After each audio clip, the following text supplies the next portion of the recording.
Welcome to my look at the original Halloween.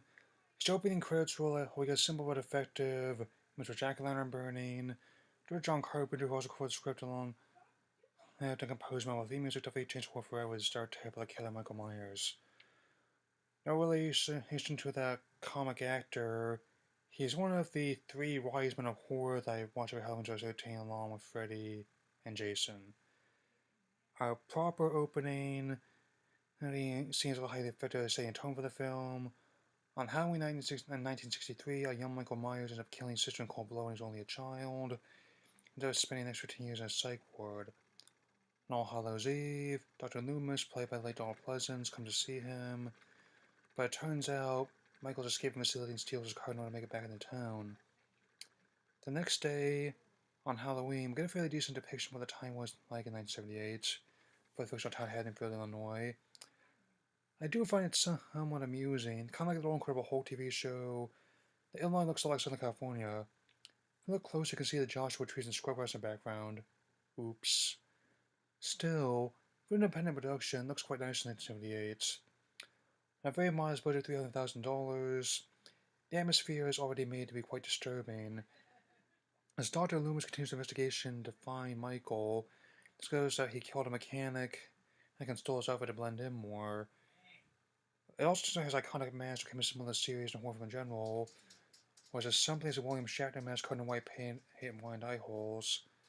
Sometimes just finding something for $1.98 at a costume shop that works wonders. This also applies to the star of the film.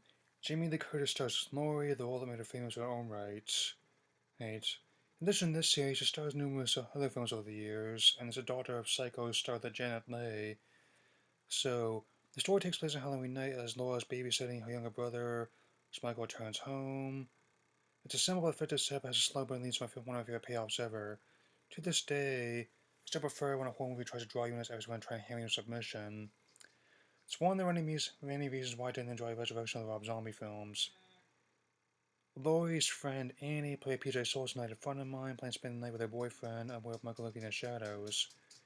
Meanwhile, Dr. Loomis is investigating Myers' childhood home, which has been abandoned for 15 years since the murder took place there.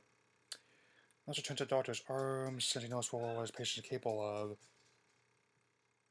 So as Laurie decides to go make a new jack-o'-lantern with her brother, Michael ends up stalking Annie, his sister Lindsay and her boyfriend Paul throwing off his trail. It's like the whole bait and switch of Annie getting killed in her car instead of the laundry room. Even though the wrench on Michael's hands is really obvious, it's not too hard to believe he also took when he killed the tow truck driver. Lindsay and her friend Tommy then realize something terrible has happened to Annie, and as the doctor continues the investigation, he realizes his neighbor is still in danger. Tells the police the story when he met Michael, saying that even as a small child, it was a shred of pity or mercy when he killed his sister or anyone else. That's how it happens sometimes. Not everyone has a motive or reason for killing someone. The simplest thing just to create a slash of pure malice. The next victims are Linda and her lover Bob, but really since Michael the over the edge in the scene and find that just killing the dog. Even before I saw John Wick, that typical line is no going back from once I cross it. So as Michael enters the house to find out the film is a simple but effective goal: survive. Just before Michael kills Lloyd, Dr. Lindsay will shoot him with a gun loaded with special bullets. As the body lies on the ground, the close exchange between them is one of my favorite ways to wrap up any movie ever. Is that the boogeyman? As a matter of fact, it was. The music starts up again as Michael is gone. This film has been a favorite of mine ever since I was 13. It still delights me over the 12 years subsequent viewings. Much like A Nightmare on Elm Street, the sequels really bought in quality. I didn't really care when someone does the resurrection of Rob Zombie films. I gather there's a new one in the works, which I've known many later sequels have a couple of them like Power Express involved, such as Dan McBride, as well as director David Gordon Green at the helm. Just hope it's good, since it's being produced by Blumhouse, behind Reese's Hitches to Split and Get Out. I think it might be. For all its fails, I really can't imagine being worse than the resurrection of the Rob Zombie films. Still, this film is a classic of a sense of the word and also plays 40th anniversary next year. With the film making over $47 million at the box office on its modest budget, was a major success for my favorite dishes ever since I turned 13. Even after almost 40 years, Impact hasn't waned at all for me. I'm glad I got to talk about it with you all.